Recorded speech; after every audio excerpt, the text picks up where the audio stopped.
I find I have a few friends lately. I like to believe I'm still the Lady Alicent, but all anyone sees when they look at me now is the Queen. I've missed you too. In Fire and Blood, this friendship between Alicent and Rhaenyra never existed. In fact, in the book, Alicent is about 9 years older than Rhaenyra, and through her marriage with her father also becomes her stepmother, not her playmate. Although their relationship began on a friendly note at first, with Alicent even kissing Rhaenyra on the cheek and calling her daughter during her wedding, their relationship quickly soured after Queen Alicent started to bear sons for the king. When Alicent's sons, Aegon and Aemond and Daeron, were born, and Viserys still refused to name a new heir, two factions formed at court, the party of the queen and the party of the princess. This is what led to the conflict between the Greens, who were Alicent's supporters, versus the Blacks, who were Rhaenyra's. So basically, in the source material, Alicent is essentially the evil stepmother trope, an ambitious queen who seduces Rhaenyra's dad and then sets out to undermine Rhaenyra's inheritance at every turn.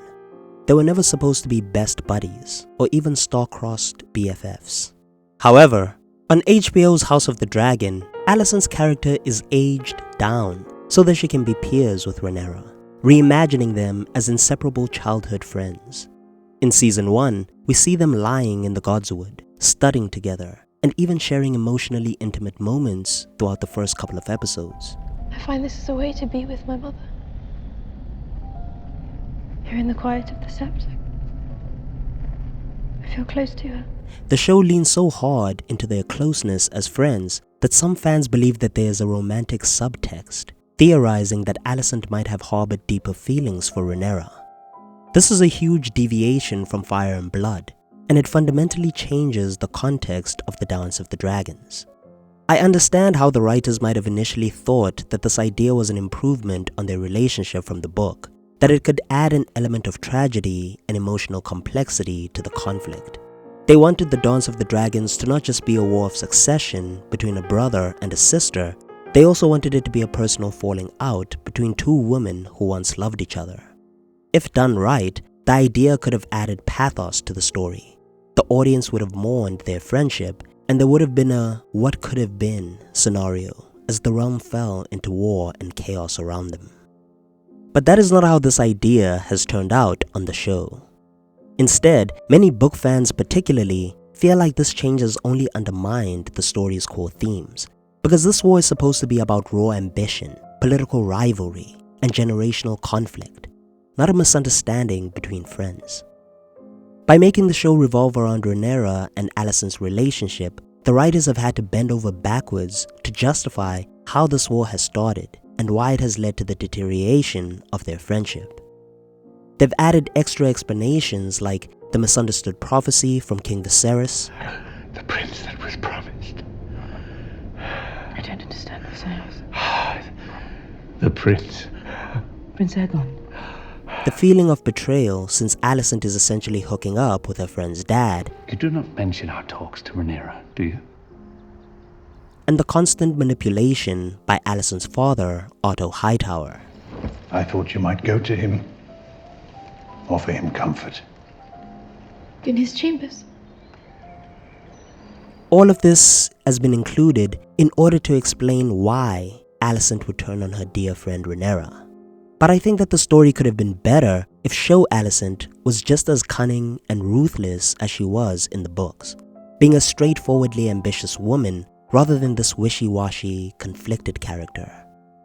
What was once a bitter conflict between two factions of House Targaryen is now portrayed as a personal drama or even a lover's quarrel on the show. And this shifts focus away from other important characters and storylines.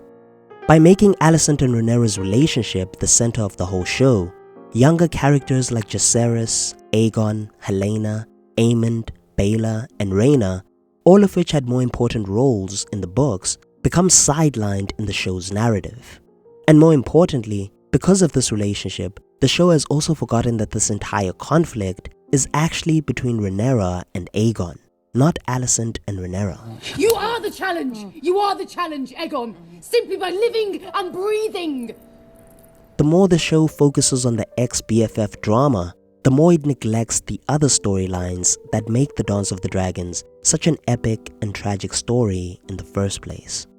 Instead, the only thing that becomes tragic is that Alicent has lost all of her agency as a result of this friendship rewrite. In the book, Alicent is a lot more shrewd, proactive, and fiercely loyal to her children's interests, unlike she is on the show. For example, when King Viserys dies, Book Alicent moves very swiftly.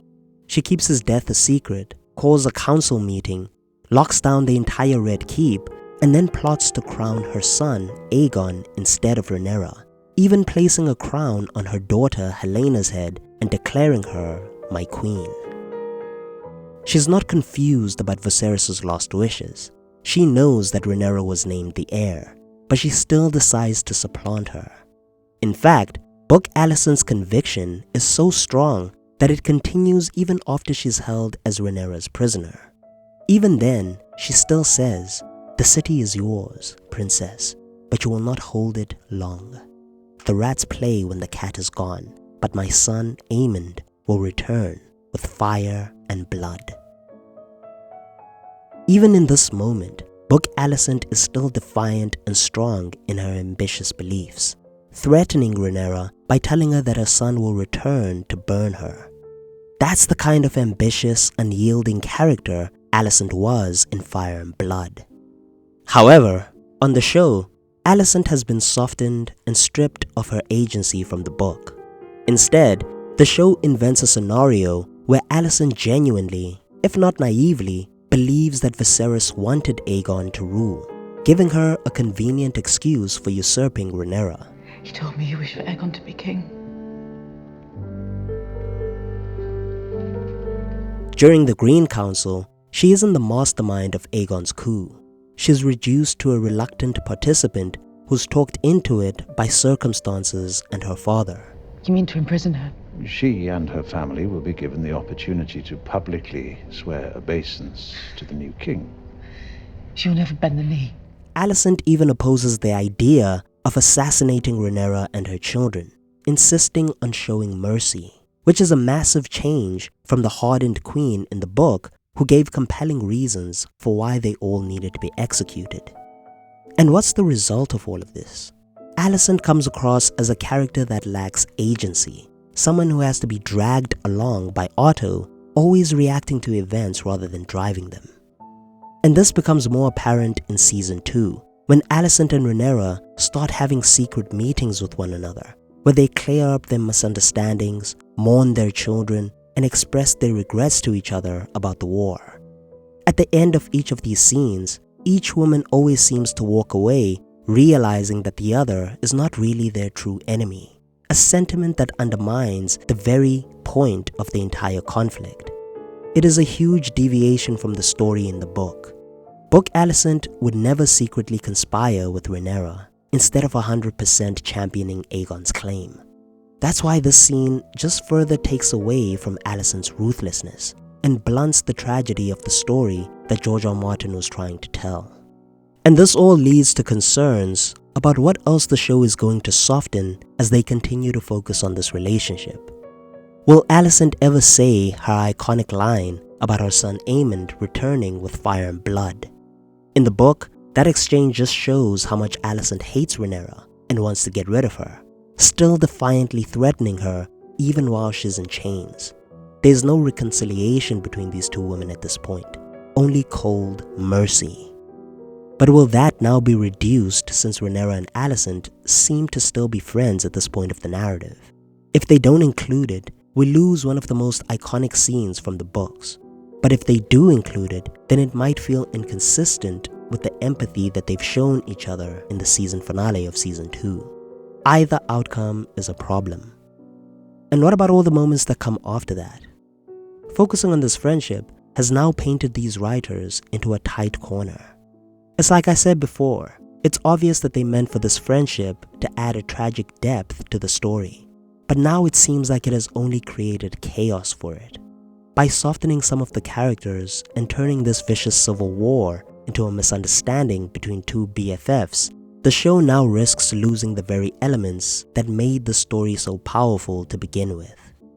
Alicent Hightower, who is supposed to be a cunning political player, has now been reduced to a conflicted mom doing secret meetings with someone who is supposed to be our arch-enemy. If you come then to King's Landing, I will see to it that our guards throw down their arms. We will open the gates. We will shed no blood. You will enter as a conqueror. And Rhaenyra, instead of being a vengeful queen who had won nothing but war after her son's death, is now reduced to a hesitant and sentimental person who withholds fire and blood rather than unleashing it on her enemies. What would you have me do? Like, this is all just terrible for the show. At the end of the day, this friendship arc has turned what was supposed to be a great tragedy into a weak melodrama between two BFFs. And I think that this change has been very detrimental to the show, and that it was a huge mistake for the writers to include into the narrative. But that's just my opinion. What do you think about the inclusion of Rhaenyra and Alicent's friendship into the story? Do you think that it's been a good thing for the show, or was it a terrible mistake? Let me know your thoughts down below in the comments section, and if you liked this video, hit the thumbs up button below and also subscribe to the channel so that you can get more videos from me in the future. Otherwise, thank you so much for watching this video. Peace.